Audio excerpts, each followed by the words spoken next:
وبركاته. إن الحمد لله رب العالمين والعاقبة للمتقين ولا عدوان إلا على الظالمين وأصلي وأسلم على أشرف الأنبياء والمرسلين نبينا محمد وعلى آله وأصحابه الفائزين برضا الله. أعوذ بالله من الشيطان الرجيم. بسم الله الرحمن الرحيم. يا أيها الذين آمنوا اتقوا الله حق تقاته ولا تموتن إلا وأنتم مسلمون. بسم الله الرحمن الرحيم.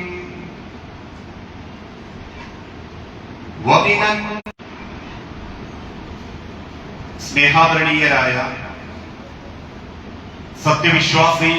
വിശ്വാസിനി സഹോദരങ്ങളെ, പ്രിയപ്പെട്ട രക്ഷിതാക്കളെ, സുഹൃത്തുക്കളെ, അല്ലാഹു സുബ്ഹാനഹു വ തആല ഒരുപാട് ഇഷ്ടപ്പെടുകയും ഒരു വിശ്വാസിക്ക് സ്വപ്നം കാണാൻ പോലും സാധിക്കാത്തത്ര അനുഗ്രഹങ്ങളെ കൊണ്ടും പാപമോചനം കൊണ്ടും അല്ലാഹു ധന്യമാക്കുന്ന പരിശുദ്ധ റമദാനിന്റെ പുണ്യദിനങ്ങളിലൂടെയാണ് നമ്മളെല്ലാവരും ജീവിച്ചുകൊണ്ടിരിക്കുന്നത്. ഓരോരുത്തരുടെ ഹൃദയത്തിലും അടിഞ്ഞുകൂടിയിട്ടുള്ള പാപക്കറകളും തിന്മകളും മായ്ച്ചു കളഞ്ഞ് അല്ലാഹുവിന്റെ പ്രിയപ്പെട്ട അടിമകളുടെ കൂട്ടത്തിൽ ഉൾപ്പെടാനും അതുവഴി റബ്ബിന്റെ സ്വർഗപ്രവേശനം എളുപ്പമാക്കുകയും ചെയ്യുന്ന യഥാർത്ഥ മുത്തഖീങ്ങളിൽ, മുഅ്മിനീങ്ങളിൽ അല്ലാഹു നമ്മളെ എല്ലാവരെയും ഉൾപ്പെടുത്തി അനുഗ്രഹിക്കുമാറാകട്ടെ. നാം ജീവിച്ചുകൊണ്ടിരിക്കുന്ന ഈ കാര്യപ്പെട്ടിരുന്ന കാലഘട്ടത്തിൽ നിന്ന് ആ കണ്ടുപിടുത്തങ്ങളും പുരോഗതിയും അനുഭവിച്ച് ജീവിക്കുന്ന ഒരു കാലത്താണ് നമ്മൾ ജീവിച്ചുകൊണ്ടിരിക്കുന്നത്. ഏകദേശം 10-30 കൊല്ലങ്ങൾക്ക് മുൻപ് അതടുത്ത് തന്നെ ഇന്ത്യ രാജ്യത്തെത്തും. അങ്ങനെയാണെങ്കിൽ ഗൾഫിലുള്ള മക്കളുടെയൊക്കെ ശബ്ദം കേട്ട് വിളിക്കാൻ പറ്റും എന്ന് ചിന്തിച്ചിരുന്ന കാലഘട്ടത്തിൽ നിന്ന് 4-5 വീടുകൾക്കപ്പുറത്തുള്ള ഒരു ലാൻഡ് ഫോൺ വീട്ടുകാരനെ ആശ്രയിച്ച് നമുക്ക് നിൽക്കുന്ന സ്ഥലത്ത് നിന്നും ആളെ വിളിക്കാൻ പറ്റും എന്നൊക്കെ അന്ന് ചില ആളുകൾ പറഞ്ഞെങ്കിൽ ഇന്ന് പ്രവാസിയായി ജോലി കഴിഞ്ഞ റൂമിലെത്തി തന്റെ കിടക്കപ്പായയുടെ തലയണയിൽ മുഖമമർത്തി നാട്ടിലെ കിടക്കപ്പായയിൽ തലയണയിൽ മുഖമർത്തി കിടക്കുന്ന പെണ്ണിനെ കണ്ട് വിളിക്കാൻ പറ്റുന്ന ശാസ്ത്ര പുരോഗതിയുടെ വിപ്ലവ ലോകത്താ ഇത് ഞാനും നിങ്ങളും ജീവിക്കുന്നത്.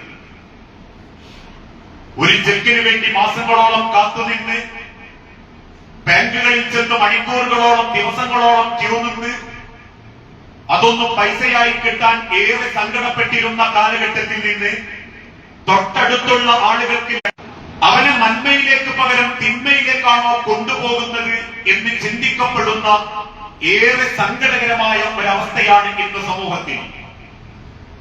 നമ്മുടെ നാടും നഗരങ്ങളും സമൂഹവും യുവാക്കളും കുടുംബങ്ങളും വല്ലാതെ ജീർണിച്ചുകൊണ്ടിരിക്കുന്നു. ആ ജീർണതയെ പറ്റി ബോധ്യപ്പെടുത്തി കൊടുക്കേണ്ട പുരോഹിതന്മാർ ഇല്ലാത്ത കെട്ടുകഥകളിലൂടെ പാടുള്ളൂ. എന്റെ ഷെയ്ഖിന്റെ മുരീദന്മാര് താമസിക്കുന്ന ഏരിയയാണ്.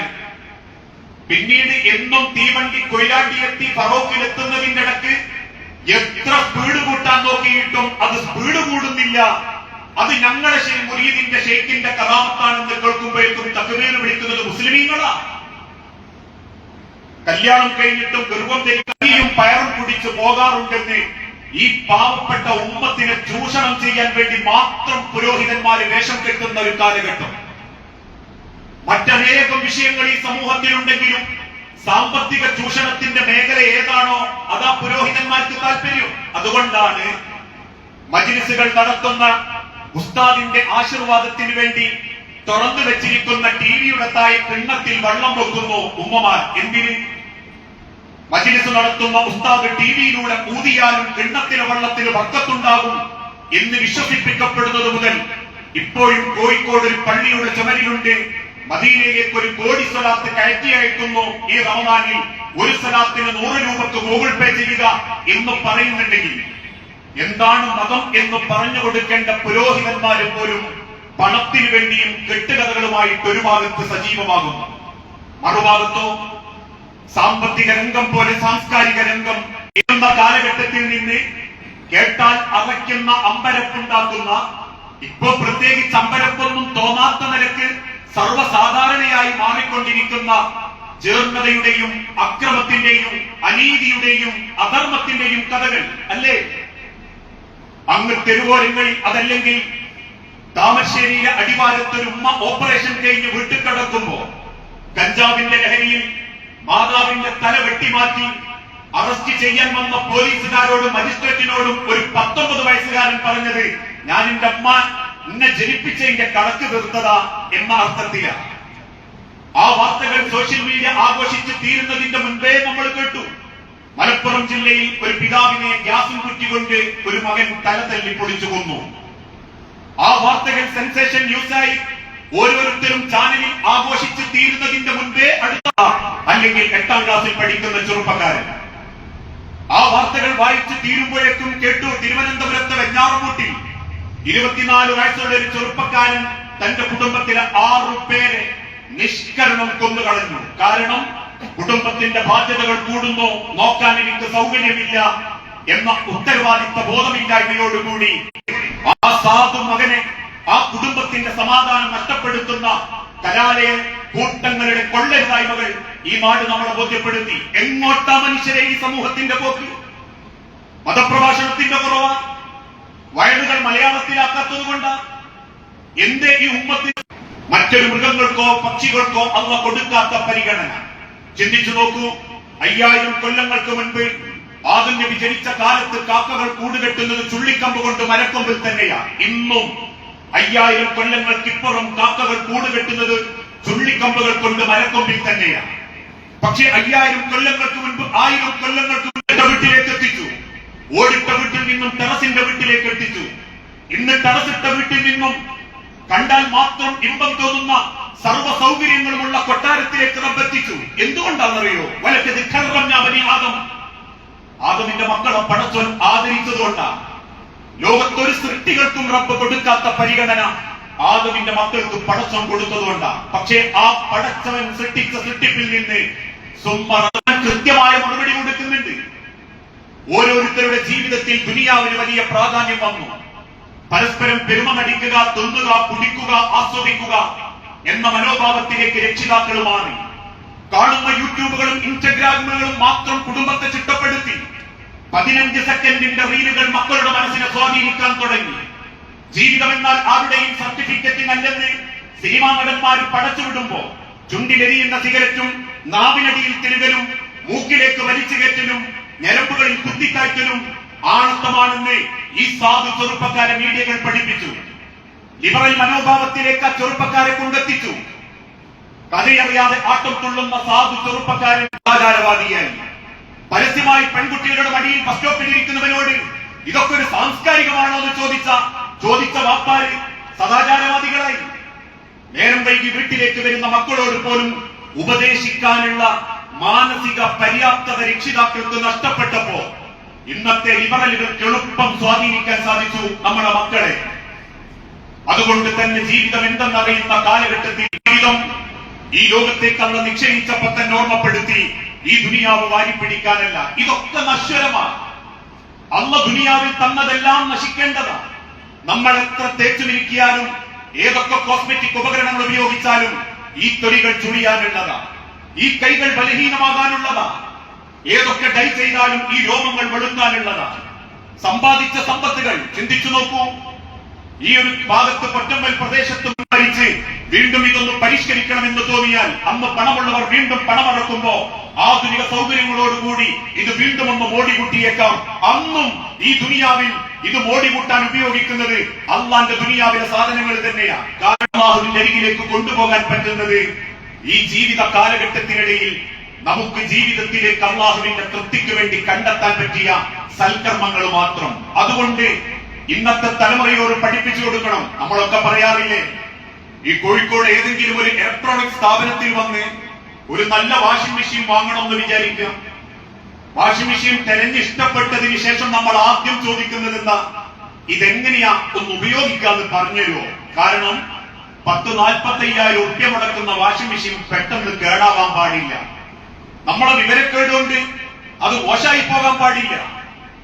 ആ വാഷിംഗ് മെഷീന്റെ ഉപഭോക്താക്കളെ അത് കൃത്യമായിട്ട് അയാൾ പറഞ്ഞു കൊടുക്കും. അതിന്റെ ലിക്വിഡ് എത്ര ഒഴിക്കണം, അതിലെത്ര സാധനങ്ങൾ തിക്കിക്കൊടുത്തി വെക്കണം, എത്ര വെള്ളം ഒഴിക്കണം, അത് കസവാണെങ്കിൽ അല്ലെങ്കിൽ കോട്ടനാണെങ്കിൽ അല്ലെങ്കിൽ നൈലോൺ. എന്റെ ജീവിതവും നശിക്കും, എന്റെ പണവും നശിക്കും, എന്റെ വാഹനവും നശിക്കും. സൂക്ഷിക്കും നമ്മൾ. എതിർ വരുന്ന വാഹനത്തിന്റെ മിന്നിത്തിളങ്ങുന്ന വെളിച്ചം കണ്ടാൽ നമുക്കുറപ്പാ ചെക്കിംഗ് അപ്പറുണ്ട്, നമ്മുടെ വാഹനത്തിന്റെ സ്പീഡ് കുറയും. നമ്മളെ തലയിൽ ഹെൽമെറ്റ് ഇല്ലെങ്കിൽ നമ്മൾ അവിടെ നിർത്തും. ഏതൊരു കാര്യത്തിനും അങ്ങനെ സൂക്ഷ്മത കാണിക്കുന്നുണ്ടെങ്കിൽ ഈ മനുഷ്യ ജീവിതം തന്ന റബ്ബ് എന്തിനാ ജനിപ്പിച്ചതെന്ന് പറയുന്നുണ്ട്. ആ ജീവിതം നന്നാവണമെങ്കിൽ നിങ്ങൾ ഏത് വഴി തെരഞ്ഞെടുക്കണം എന്ന് റബ്ബ് പറയുന്നുണ്ട്. അതേ നിങ്ങൾക്ക് ദുഃഖമോ ഭയമോ അള്ളാഹ് നൽകില്ല. നിങ്ങൾ എന്ത് ചെയ്യണം? റബ്ബിന്റെ അരികിൽ നിന്നുള്ള സന്മാർഗം നിങ്ങൾ സ്വീകരിക്കുകയാണെങ്കിൽ, അള്ളാഹു കാണിച്ചു തന്ന വഴി നിങ്ങൾ തെരഞ്ഞെടുക്കുകയാണെങ്കിൽ, ലോകത്ത് കള്ളുകുടിയന്മാരെ മുൻപിട്ട് ദിവസം 5-6 തവണ ശരീരത്തിന്റെ വസ്ത്രം മാറി സുഗന്ധം പൂശി മക്കയിലെ തെരുവിലൂടെ നടന്നിരുന്ന മഹാനായ മിസ്അബ് എന്ന ചെറുപ്പക്കാരൻ പയ്യനെ അള്ളാന്റെ ദീനിലേക്ക് ചേർത്ത് നിർത്തിയത് അള്ളാഹുവിന്റെ വചനമാണ്. മാറണം, തിരുത്തണം, കുടുംബത്തിന്റെ സന്തോഷമാകണം എന്നാര് തീരുമാനിച്ചാലും അവർ തെരഞ്ഞെടുക്കേണ്ടത് അള്ളാഹുവിന്റെ വഴിയായിരിക്കണം. കാരണം ഈ ലോകത്തിന്റെ അപ്പുറം എന്നെയും നിങ്ങളെയും കാത്തിരിക്കുന്ന ഒരു ലോകമുണ്ട്. അള്ളാഹുവിന്റെ മഹിഷറ അത് നമ്മളെ കയ്യിലുണ്ടായേ മതിയാകൂ. മയ്യത്തസ്കരിക്കാൻ പരപ്പര പള്ളിയിലും അല്ലെങ്കിൽ കാട്ടോങ്ങര പള്ളിയിലും പള്ളി നിറച്ചും മനുഷ്യന്മാർ വന്നിട്ടൊന്നും കാര്യമില്ല. മറിച്ച് നമുക്ക് വേണ്ടി പ്രാർത്ഥിക്കുന്നവന്റെ പ്രാർത്ഥന സ്വീകരിക്കുന്ന ആളുകൾ പിന്നിലുണ്ടാവണം. നമ്മൾക്ക് കയറി ചെല്ലുന്ന റബ്ബിന്റെ ഖബറിൽ ഏറ്റവും മനോഹരമായ സ്വാഗതം കിട്ടാൻ പറ്റുന്ന അമലുകൾ, നന്മകൾ നമ്മുടെ ജീവിതത്തിൽ ഉണ്ടാവണം.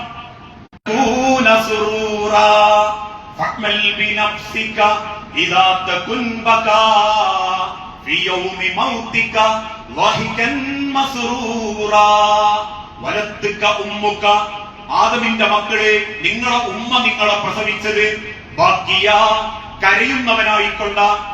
ജനിച്ച കുട്ടി കരഞ്ഞിട്ടില്ലെങ്കിൽ ആശുപത്രി നിശബ്ദമാകും, ഡോക്ടർമാര് വെപ്രാളപ്പെടും, കുടുംബക്കാര് കരയും, കുട്ടികൾ ഭാഗത്തും കൂടി നിൽക്കുന്നവരൊക്കെ ചിരിച്ചതാ.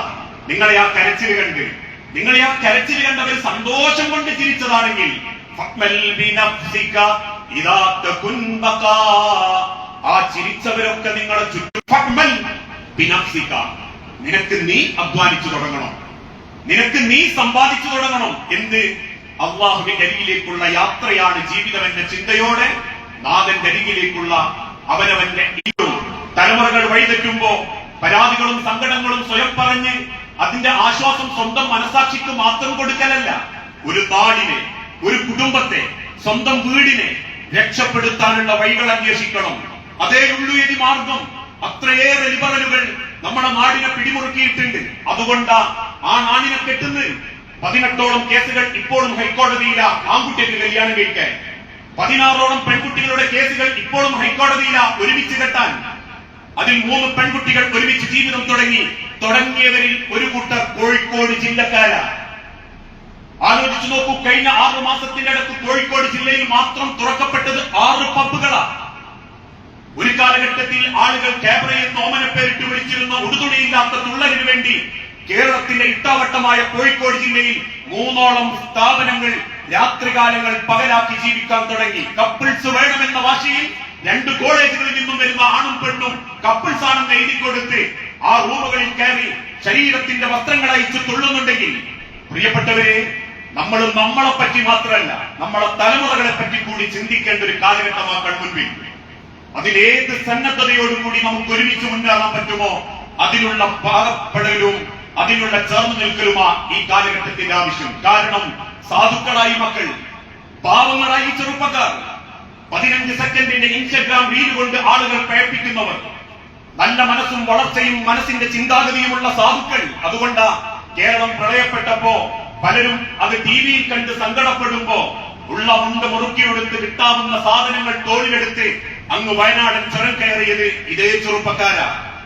ഇന്നും കോഴിക്കോടാവട്ടെ കേരളത്തിന്റെ പല ആശുപത്രികളിലും രക്തത്തുള്ളികൾ കൊടുത്ത് ഒരു നല്ല വാക്ക് പോലും സ്വീകരിക്കാതെ ഇറങ്ങി നടക്കുന്നത് ഈ ചെറുപ്പക്കാരാ. കുടുംബത്തിന്റെ ഭാരം തലയിലേന്തി കച്ചവട സ്ഥാപനത്തിൽ പകലന്തിയോളം കഷ്ടപ്പെട്ട് കുടുംബം പോറ്റണമെന്ന ചിന്തയിൽ വാപ്പനെങ്ങനെ സ്നേഹിച്ച് ജീവിക്കാൻ താല്പര്യപ്പെടുന്ന മക്കളാണിവർ. പക്ഷെ ഇവരെ പിഴപ്പിക്കാനാണ് ലിബറലുകൾ പണിയെടുക്കുന്നത്, ഇവരെ പിഴപ്പിക്കാനാണ് മീഡിയകൾ പണിയെടുക്കുന്നത്. അതുകൊണ്ടാണ് ഇവരെ സിരകളിൽ കുത്തിവെക്കുന്നതും ജീവിതം എന്നാൽ ആസ്വദിച്ചു തീർക്കേണ്ടതാണെന്ന്. അതിന്റെ ഏറ്റവും ഗൗരവമായ ഭയാനകമായ വശമാണ് ഈ റമദാൻ മാസത്തിൽ പോലും റോഡ് വക്കുകളിൽ നമ്മൾ കണ്ടുകൊണ്ടിരിക്കുന്നത്. ഒരു കുടുംബത്തിന്റെ പ്രതീക്ഷയാണെന്ന്, ഓരോ മക്കളും സ്വപ്നങ്ങളാണെന്ന്, ഓരോ രക്ഷിതാക്കളും 1000 പ്രാർത്ഥിച്ചിട്ടാണ് അവർക്ക് ജീവൻ തുടിക്കുന്നതെന്ന്. അതിനവരുടെ ഹൃദയത്തിലേക്ക് അറിയിച്ചു കൊടുക്കണം നാഥനെ കുറിച്ചുള്ള ബോധം. ആരാണ് അല്ലാഹു? ഇന്നും മനുഷ്യനെ സ്നേഹിച്ചു കൊണ്ടിരിക്കുന്ന റബ്ബ് അല്ലെ? ചിന്തിച്ചു നോക്കൂ. ഇത്രയൊക്കെ വൃത്തികേടുകൾ ചെയ്തിട്ടും കഴിച്ചിട്ടും ആമാശയത്തിൽ കൃത്യമായി അത് ദഹിപ്പിക്കുന്ന റബ്ബ്, കഴിക്കുന്ന ഹക്കും ബാത്തിലും നോക്കാത്തവന്റെ നേരം വെളുക്കുമ്പം കുരച്ചു തുപ്പുന്ന ചോര കണ്ട് വെപ്രാളപ്പെട്ട് പരക്കം പായേണ്ട അവസ്ഥ റബ്ബ് വരുത്തിയാൽ അതോടെ തീരും എല്ലാ കുതിരകളെയും, എല്ലാ പവറും അവിടെ തീരും. അതിനിപ്പോ അധിക സമയമൊന്നും വേണ്ട. നാളെ നേരം വെളുക്കുമ്പം ബാത്റൂമിൽ പോകുമ്പോൾ രക്തം കണ്ടാൽ അത് ആരായാലും കോഴിക്കോട് പ്രധാനപ്പെട്ട ഒരു ഹോസ്പിറ്റലിലേക്ക് ചെന്ന് കാണുന്ന ഡോക്ടർ തിരിച്ചും മറച്ചും ടെലസ്കോപ്പ് വെച്ച് നോക്കും. അയാൾ ആ വെക്കല് കണ്ടാൽ തന്നെ ഉള്ളിന്റെ പകുതി ഇങ്ങനെ പടയും. ഇതുണ്ടോ, എന്തെങ്കിലും ഉണ്ടാവോ? ചോദിച്ച ചോദ്യത്തിനൊന്നും ഡോക്ടർ ഉത്തരം പറയാതെ വീണ്ടും നമ്മളെ കുറിപ്പിലേക്ക് ഇങ്ങനെ എഴുതുക. ഞാൻ 3 ടെസ്റ്റ് എഴുതുന്നുണ്ട് ബ്ലഡിന്റെ. അത് നിങ്ങൾ ബേജാറാവൊന്നും വേണ്ട, ഒന്ന് അറിയാൻ വേണ്ടിയിട്ടാ. ടെൻഷനൊന്നും അടിക്കണ്ട. വീട്ടിൽ മൂത്ത മക്കളുണ്ടോ? മതി. ഇതൊന്ന് ടെസ്റ്റ് ചെയ്തിട്ട് വരണം, ഒരു സംശയം തീർക്കാനാ എന്ന് കേട്ടാ മതി. അവിടെ തീരും എല്ലാ കുതിരകളിയും. പിന്നെ ഇൻസ്റ്റഗ്രാമില്ല, വാട്സപ്പ് ഉണ്ടാവില്ല, പിന്നെ ഒന്നും തിരയാനുള്ള നേരം ഉണ്ടാവില്ല. അത് അള്ളാഹ്ക്ക് വരുത്താനേ 1 സെക്കൻഡ് നേരം മതി. ആ റബ്ബിനെ നിങ്ങൾ സ്നേഹിക്കണം. അത് ചെയ്യാതെ നിങ്ങളെ പോറ്റി നടക്കുന്ന റബ്ബ്, 12 ഞരമ്പുകളെ കൊണ്ട് വർണ്ണലോകം എന്ന മഹാസൗഭാഗ്യം കണ്ണെന്ന മഹാനുഗ്രഹം തന്ന റബ്ബ്, ലോകത്തൊരു മിക്സിക്കും അരയ്ക്കാൻ പറ്റാത്തത് പോലും അരയ്ക്കാൻ പാകപ്പെടുന്ന രൂപത്തിൽ 32 തേറ്റകളെ കൊണ്ട് മനുഷ്യനെ സംവിധാനിച്ച റബ്ബ്, എല്ലില്ലാത്ത നാവിനെ കൊണ്ട് ഭൂലോകത്തെ ഏറ്റവും സംസാര വൈഭവവും, ചുണ്ടുകളെ കൊണ്ട് മനുഷ്യന്റെ ഹൃദയത്തിനിണങ്ങുന്ന ഭാഷയും, മനുഷ്യന്റെ കൈകാലുകളെ കൊണ്ട് ആദ്യം കത്തിവെച്ചത്. എങ്ങനെ? എന്തു മതം? മതവിശ്വാസിയാവുന്നതാ പ്രശ്നം. നീ മതം കൈവിട്ടോ? മതമാണെങ്കിൽ നീ ഒരു ചട്ടക്കൂടിന്റെ ഉള്ളിൽ ജീവിക്കേണ്ടി വരും. എന്നിട്ട് പർദ്ദട്ട പെണ്ണിനെ ചൂണ്ടിയിട്ട് പറയൂ, കേട്ടോ, പർദ്ദന്റെ ഉള്ളിൽ കൊണ്ടിടക്കുക, ചാക്കിന്റെ ഉള്ളിൽ. പ്രസിദ്ധനായ ഒരു മുസ്ലിം കുടുംബത്തിലെ ചെറുപ്പക്കാരൻ മീഡിയകൾക്ക് മുമ്പിൽ എഴുന്നേറ്റ് നിന്നിട്ട് ആദ്യം പറഞ്ഞു, അഊദു ബിദിങ്കനാഹി. മതനിരാസതയിലേക്കും അതല്ലെങ്കിൽ നിരീശ്വരവാദത്തിലേക്കും നമ്മളെ മക്കളെ കൊണ്ടുപോകുന്നു അവർ. ഈ റിലീജിയസ് എഡ്യൂക്കേഷൻ CRE കേരളത്തിലെ മുജാഹിദ് പ്രസ്ഥാനത്തിന്റെ ക്രിയാത്മകമായ MSM വിഭാഗം കേരളത്തിന്റെ ഓരോ മണ്ഡലങ്ങളിലും ഓരോ മഹല്ലുകളിലും അത് നടപ്പിലാക്കി. പക്ഷെ പലരും അത് ഏറ്റെടുത്തില്ല.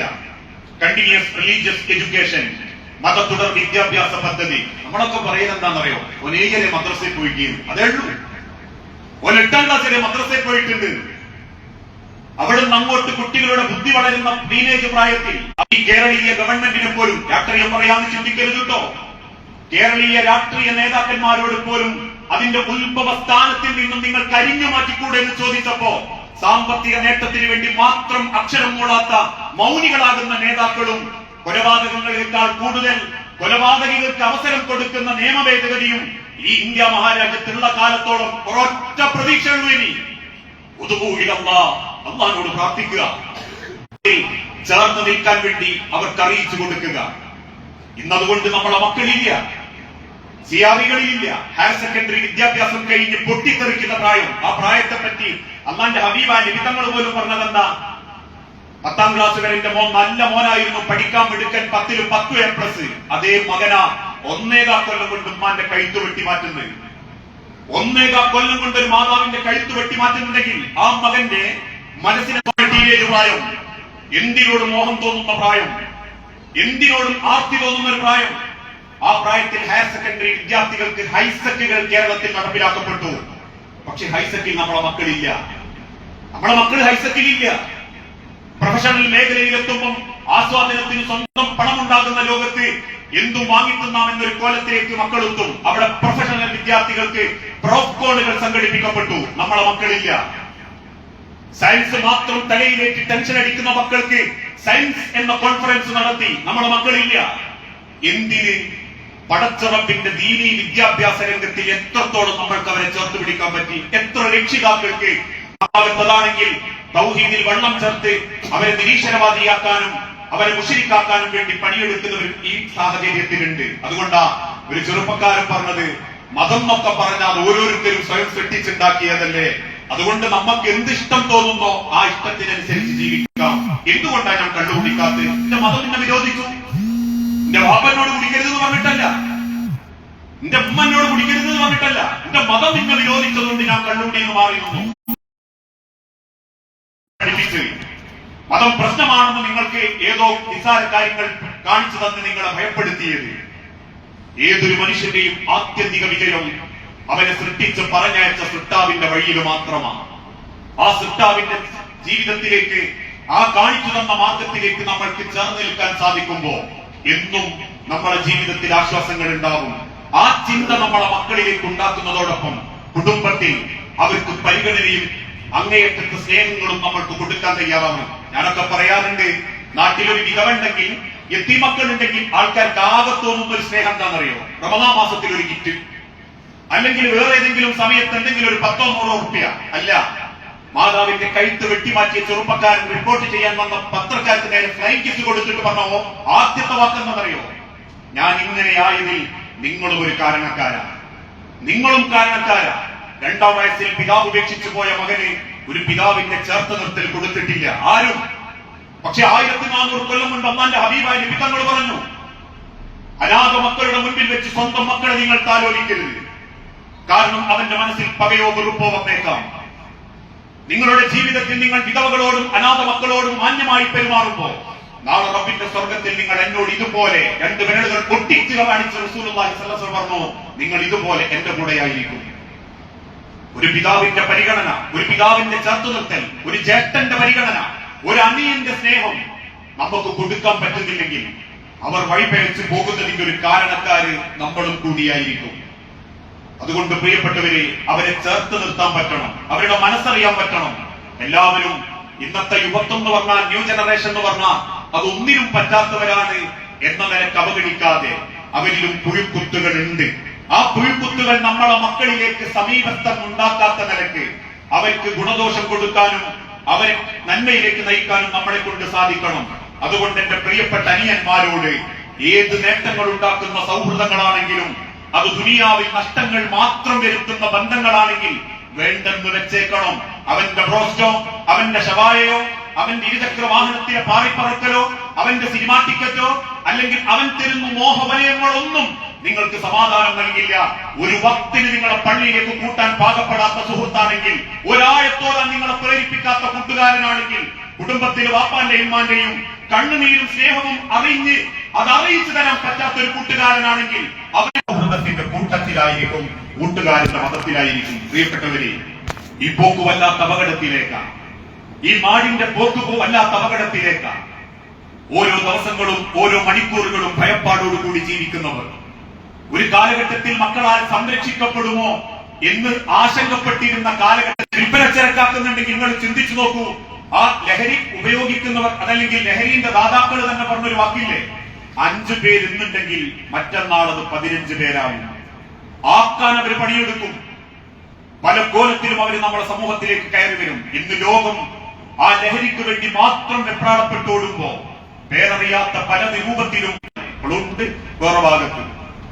അന്ന് ആ കച്ചവടം തുടങ്ങിയ സമയത്ത് അതിന്റെ ഏറ്റവും വലിയ ഗൗരവത്തെപ്പറ്റി, ഈ അവസ്ഥനെപ്പറ്റി ഞാൻ അന്ന് ഹുതുബ പറഞ്ഞിരുന്നു ഷാദുലിപ്പള്ളിയിൽ. അന്ന് ഞാൻ പ്രത്യേകം പറഞ്ഞു, എനിക്ക് കച്ചവടക്കാരോട് വെറുപ്പുണ്ടായിട്ടല്ല, 10 മണിക്ക് ശേഷം നമുക്ക് അത് കണ്ട് രസിക്കാൻ, ആസ്വദിക്കാൻ ഒരു പറ്റം യുവാക്കളും യുവതികളും രാവ് പകലാക്കിക്കൊണ്ടിരിക്കുക. തിന്നും കുടിച്ചും ആസ്വദിച്ചും. ഞാൻ കഴിഞ്ഞ ദിവസം വരെ കണ്ടിട്ടുണ്ട് ഒരുത്തൻ അതെടുത്തു കൊടുക്കുമ്പോൾ പറയുന്നുണ്ട്, ഇത് കഴിച്ചാ നിങ്ങൾ അത്തായത്തിന് വിളിക്കണ്ട. എന്താ അത് കഴിച്ചാ ഓനെ ഉറങ്ങാൻ തന്നെ പറ്റിയല്ല. അത്രക്കും കത്തിച്ചു വെച്ച് അതല്ലെങ്കിൽ മസാലക്കൂട്ടുകൾ ചേർത്ത് കളിച്ച് ആസ്വദിക്കുമ്പോ ഒരു റോഡിന്റെ ഇപ്പുറം ഇതിനേക്കാളും വലിയ കളി കളിച്ച് മണ്ണിന്റെ അടിയിൽ കിടക്കുന്ന കണ്ണപ്പറമ്പ. ആ മണ്ണിന്റെ അടിയിൽ നിന്ന് ഒരാൾക്കെങ്കിലും വിളിച്ചു പറയാൻ പറ്റിയായിരുന്നെങ്കിൽ അവര് പറയായിരുന്നു, മനുഷ്യരെ നിങ്ങൾ ആസ്വദിക്കുന്നതിനേക്കാളും വലിയൊരു ലോകം ഈ മണ്ണിന്റെ അടിയിലുണ്ട് കേട്ടോ. അതുകൊണ്ട് പ്രിയപ്പെട്ടവരെ, നമ്മൾ ഗൗരവത്തോടെ ചിന്തിച്ച് ആൾക്കൂട്ടങ്ങൾ അങ്ങനെ കൂടിയപ്പോ പിന്നെ അവിടെ ചോദ്യം ചെയ്യപ്പെട്ട നമ്മളെ കൂട്ടിക്കൊണ്ടുപോകാൻ ഒരുത്തൻ തയ്യാറാകുന്നുണ്ടെങ്കിൽ അവനോട് പറയണം, എന്റെ വാപ്പക്കും ഉമ്മക്കും ഒരു സ്വപ്നമുണ്ട്, എന്റെ അമ്മക്കും വാപ്പക്കും ഞാനൊരു പ്രതീക്ഷയാണ്. ഈ ഇരിക്കുന്ന ഓരോ മക്കളെയും നിങ്ങളെ കാണുന്നതിന്റെ മുൻപേ നിങ്ങളെ സ്നേഹിച്ചവരാ നിങ്ങളെ മാതാപിതാക്കൾ. ഇന്ന് നിങ്ങളെ തോള് കൈയിട്ടോ നിങ്ങളെ കൂട്ടത്തിൽ വന്നിട്ട് 10 കൊല്ലായിട്ടേ ഉണ്ടാവും, അല്ലെ 3 കൊല്ലായിട്ടേ ഉണ്ടാവും, അല്ലെ SLC കഴിഞ്ഞ ഡിഗ്രിക്കായിട്ടോ നിങ്ങളെ തോള് കൈയിട്ടും ഇരിക്കാനും ജീവിക്കാനും പറ്റുന്നത്. കാണുന്നതിന്റെ മുൻപേ സ്നേഹിച്ചവർക്ക് പ്രാധാന്യം കൊടുക്കണോ, അല്ലെ കണ്ടു തോള് കൈയിട്ട 2 കൊല്ലത്തിന്റെ ഇടയ്ക്ക് ഒരു പസും അല്ലെങ്കിൽ കുറച്ച് ലൈവ് വാങ്ങിത്തരുന്നതിന് പ്രാധാന്യം കൊടുക്കണോ? ചിന്തിക്കണം. എല്ലാ കൂട്ടുകാരും മോശക്കാർ എന്നെ വാക്കിനെ ദുർവ്യാഖ്യാനിക്കരുത് കേട്ടോ. നല്ല കൂട്ടുകെട്ടുകളെ കൊണ്ട് നന്നാവുന്നവരുണ്ട്. ബലിപെരുന്നാളിന് കഴിഞ്ഞതല്ല, അതിന്റെ തൊട്ട് മുൻപത്തെ ബലിപെരുന്നാളിന് തൊട്ടടുത്തുള്ളൊരു മഹലിൽ, താമരശ്ശേരിക്കടുത്തുള്ളൊരു മഹലിൽ ഒരു 19 വയസ്സുകാരൻ നമസ്കാരത്തിന്റെ ഇടക്ക് ബോധം കെട്ട് വീണ് മരിച്ചുപോയി. കൊയഞ്ഞു വീണ് മരിച്ചു.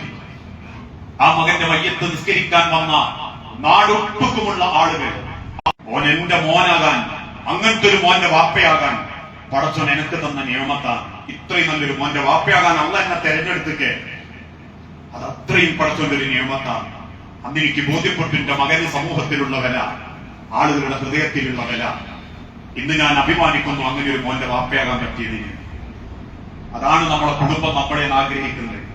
അത് സ്വന്തം വീട്ടിലെ വാപ്പാക്കും ഉമ്മാക്കും കൊടുക്കാൻ പറ്റുന്നില്ലേ, പിന്നെന്ത് A+, പിന്നെന്ത് ഡിഗ്രി, പിന്നെന്ത് ഫിലോസഫി, പിന്നെന്ത് ഹീറോയിസം?